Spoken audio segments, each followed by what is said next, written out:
semua fans Manchester City, jangan lupa ya subscribe channel Manchester is Blue, karena di setiap hari Seninnya kita akan mengadakan giveaway 1 jersey bagi subscriber beruntung. Dan jangan lupa like, komen yang menarik, dan jangan lupa cantumkan IG kalian di komentar. Selamat mencoba. City till we die. Jack Grealish ke Manchester City capai tahap lanjutan. Kapten Aston Villa telah dikaitkan dengan kepindahan musim panas dengan uang besar ke Stadion Etihad selama beberapa bulan sekarang. Manchester City ingin mengambil satu langkah lebih jauh di Liga Champions sambil mempertahankan mahkota Liga Premier mereka. Sementara beberapa penggemar merasa frustrasi dengan kurangnya kemajuan yang dilaporkan di media sejak akhir kejuaraan Eropa, pembaruan terbaru tentu akan menawarkan kegembiraan dalam hal Jack Grealish. Pemain internasional Inggris itu memang sedang berlibur saat ini, tetapi pembicaraan di belakang layar pasti sedang berlangsung yang melibatkan berbagai pihak termasuk agen Jonathan Bernat dan ofisial Aston Villa. Menurut informasi Sam Lee dari Athletic pada Selasa pagi, kesepakatan untuk membawa Jack Grealish ke Manchester City sekarang pada tahap lanjutan. Sang pemain dipahami tertarik untuk naik level di level klub dan prospek bermain sepak bola Liga Champions mulai musim depan sambil mengembangkan permainannya di bawah Guardiola tentu akan menarik. Namun, ada perasaan bahwa klub harus melepas satu pemain tim utama musim panas ini untuk menyeimbangkan pembukuan secara memadai dalam hal penandatanganan Kane dan Jack Grealish di jendela yang sama. Kedua pemain diharapkan untuk memerintahkan biaya transfer gabungan sekitar 220 juta euro, dan sementara klub telah mengumpulkan lebih dari 50 juta euro dari penjualan pemain pinggiran, kepergian Gabriel Jesus atau Bernardo Silva akan jauh lebih dari perspektif FFP.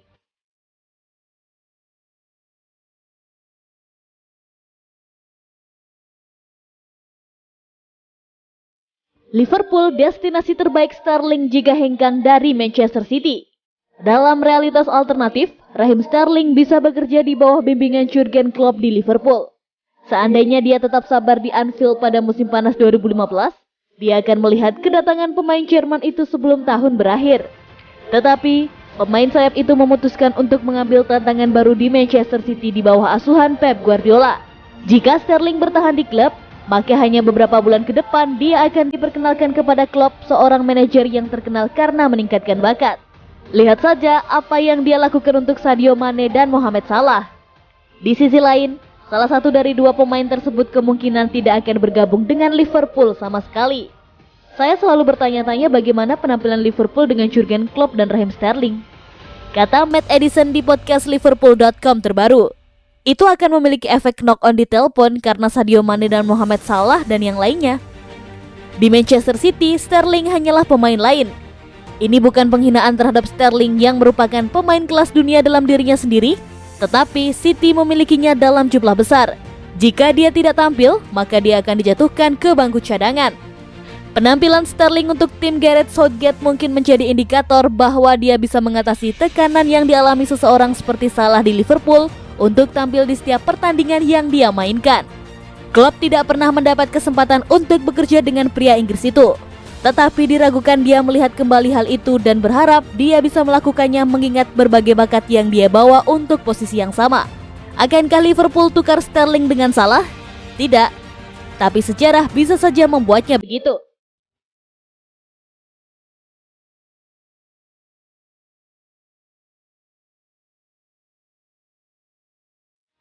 Hasil pertandingan pramusim Manchester City. Manchester City menjamu Preston North End dalam laga pramusim. Pertandingan dihelat di Manchester City Academy Stadium. Berikut ulasan pertandingannya.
financial fair play dan dampaknya terhadap pengejaran Harry Kane dan Jack Grealish. Meskipun muncul kembali masalah financial fair play dalam beberapa hari terakhir, juara Liga Premier Manchester City akan melanjutkan pengejaran mereka terhadap Harry Kane dan Jack Grealish. Sementara kedua saga transfer telah berlarut-larut lebih lama dari yang mungkin diharapkan klub Etihad untuk musim panas ini, Manchester City tetap berharap bahwa mereka dapat mengamankan dua target teratas mereka sebelum akhir Agustus. Namun, dalam beberapa hari terakhir, pembicaraan seputar klub bukanlah apakah mereka akan mendaratkan target besar mereka atau tidak, tetapi apakah mereka melanggar aturan financial fair play di tengah berbagai laporan dari surat kabar Inggris. Meskipun semua itu, Manchester City percaya diri untuk dapat menyeimbangkan buku untuk menandatangani kedua pemain tersebut menurut Martin Blackburn dari The Sun.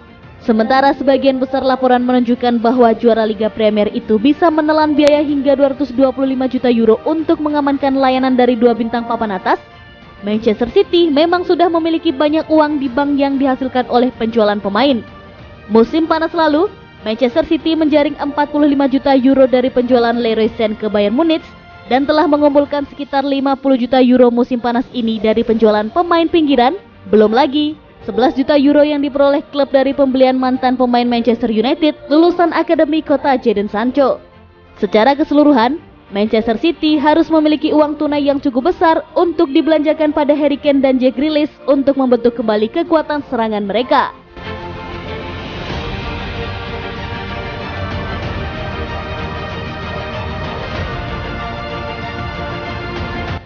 Siap-siap perebutan dengan Arsenal, Manchester City disarankan rekrut pemain Chelsea. Manchester City masih mencari penyerang baru untuk menggantikan Sergio Aguero yang pindah ke Barcelona. Target utama mereka adalah penyerang Hotspur Harry Kane. Trevor Sinclair, pemain Manchester City era 2003 hingga 2007, memberi usulan alternatif penyerang untuk direkrut oleh The Sky Blues. Dia adalah Tammy Abraham, penyerang Chelsea. Tammy Abraham memang pemain muda, tetapi dengan kemampuan kepelatihan Pep Guardiola dan dengan pemain lain, dia akan jadi pemain top bersama Manchester City. Kata Sinclair dikutip bolasport.com dari Manchester Evening News. Dengan musim yang dia jalani di Aston Villa lalu kembali ke Chelsea, dan dia sangat bagus. Dia punya banyak bakat, kecepatan, dan bisa menyelesaikan umpan menjadi gol dengan baik. Abraham sejauh ini sudah tampil 209 kali sepanjang karirnya dan mencetak 90 gol. Namun, di Chelsea dia tak banyak mendapat kesempatan di bawah kepelatihan Thomas Tuchel. Abraham hanya turun 22 kali di Liga Inggris musim 2020-2021 dan mencetak 6 gol. Sebagai perbandingan, pada musim sebelumnya ia mencatat 34 penampilan dan membukukan 15 gol. Nama Tammy Abraham pun disebut-sebut akan dilepas oleh manajemen The Blues pada musim panas. Jika Manchester City berminat merekrutnya, juara Liga Inggris tersebut harus bersiap-siap bersaing dengan sejumlah klub termasuk Arsenal.